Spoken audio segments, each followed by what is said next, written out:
नमस्कार, आपण पाहताय न्यूज 18 लोकमत. आपल्या सगळ्यांचं स्वागत. मी मिलिंद भागवत आणि सुरुवातीलाच एक महत्त्वाची बातमी, कोरोनाच्या रुग्णांना दिलासा देणारी बातमी. कारण ज्यांना कमी लक्षणं आहेत पण जे कोरोना पॉझिटिव्ह आहेत अशा रुग्णांना मोठा दिलासा मिळणार आहे. फॅमिली डॉक्टरना उपचाराची अधिकृतपणे परवानगी देण्यात आली. स्थानिक डॉक्टर अशा होम क्वारंटाईन रुग्णांवर उपचार करू शकतात. आतापर्यंत अशा प्रकारचे उपचार होत होते, मात्र अधिकृतपणे फॅमिली डॉक्टरना कोरोना पॉझिटिव्ह रुग्णावर उपचार करण्याची परवानगी नव्हती. पण आता अधिकृतपणे मुंबई महानगरपालिकेनं फॅमिली डॉक्टरला अशा प्रकारे उपचाराची परवानगी दिली आहे आणि महापालिकेनं डॉक्टर्स असोसिएशनला अशा प्रकारचं पत्र लिहिलं आहे. तुषार शेटे आपले प्रतिनिधी आपल्यासोबत आहेत. तुषार.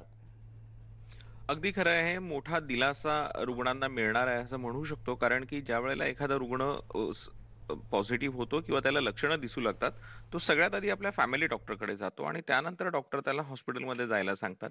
मात्र आता अशा डॉक्टरांना अधिकृतपणे कोरोना रुग्णांवरती उपचार करण्याची परवानगी दिली गेलेली आहे आणि तसं पत्र मुंबई महापालिकेनं डॉक्टर असोसिएशनला लिहिलेलं आहे.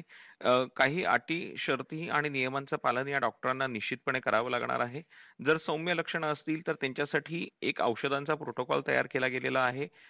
ती औषधं त्यांना दिली जाऊ शकतात. जर लक्षणांची तीव्रता वाढली, मध्यम किंवा अतितीव्र स्वरूपाची ती जर झाली, तर या रुग्णांना हॉस्पिटलमध्ये न्यावं लागणार आहे आणि तोपर्यंत हा जो सगळा मधला काळ आहे, हा मधला काळ या डॉक्टरांना मुंबई महापालिकेच्या संपर्कात राहावं लागणार आहे. राज्य सरकार किंबहुना महापालिकेकडनं जे नियम दिले गेलेले आहेत, म्हणजे संबंधित रुग्णांना आयसोलेशनमध्ये ठेवण्याचा सल्ला दिला जायचा.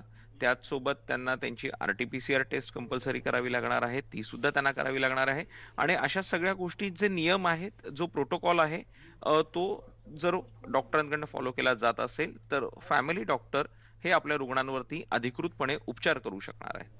तुषार, तुर्तास धन्यवाद या माहितीबद्दल. इकडे अमरावती जिल्ह्यातील ग्रामीण भागात कोरोना रुग्णसंख्या वाढते. या पार्श्वभूमीवर जिल्ह्यातील तिवसा शहरामध्ये आजपासून तर धारणी शहरात उद्यापासून कडकडीत लॉकडाऊनचे आदेश देण्यात आले आहेत. यामुळे शहरातील किराणा, फळ विक्रेते, भाजीपाला दुकानं हे सुद्धा बंद राहील. केवळ शहरातील मेडिकल आणि कृषी दुकानं सुरू राहतील. नगरपंचायत क्षेत्रातील सर्व रस्ते सीलबंद करण्याचे आदेश देण्यात आले.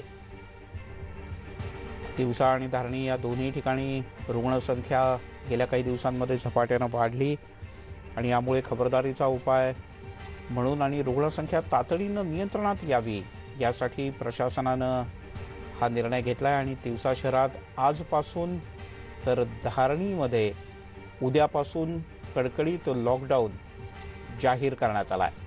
प्रशासनानं काल याचे औपचारिक आदेश सुद्धा जारी केले.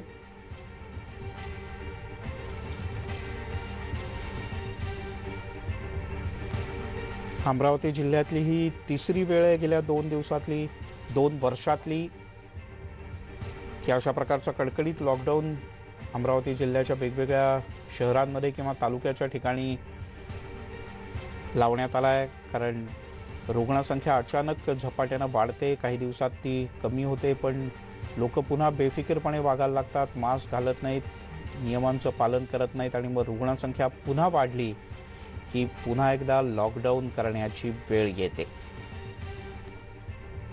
त्यामुळे तिवसा शहरात आजपासून तर धारणीमध्ये उद्यापासून कडकडीत लॉकडाऊन.